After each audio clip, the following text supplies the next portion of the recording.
Buongiorno e ben ritrovati con l'informazione flash di New Sicilia, i principali titoli della mattina. Salvo Calvaruso, il 19enne accusato di aver ucciso 3 ventenni a Monreale, si è avvalso della facoltà di non rispondere davanti al GIP, ma ha voluto rendere dichiarazioni spontanee sostenendo di essere stato aggredito prima dell'episodio. Calvaruso ha aggiunto di aver tentato di scappare, ma a suo dire sarebbe stato raggiunto e colpito e solo allora avrebbe preso la pistola e sparato.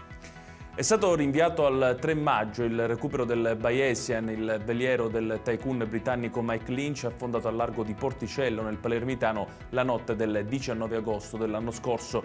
Le operazioni, il cui inizio era previsto per oggi, sono slittate per via del ritardo nell'arrivo della gru Ebolift 10 proveniente da Rotterdam.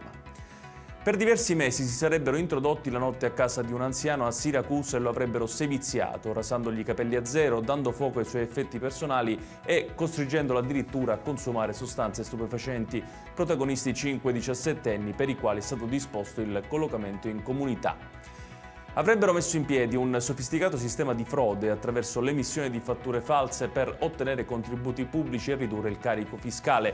Queste le accuse a carico di 5 imprenditori del Messinese denunciati dalla Guardia di Finanza per truffa ai danni della regione siciliana e dell'Unione Europea.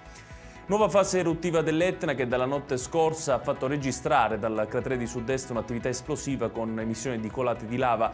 L'INGV Osservatorio Etneo ha segnalato alti livelli di tremore vulcanico, nessun impatto significativo al momento sull'operatività dell'aeroporto di Catania.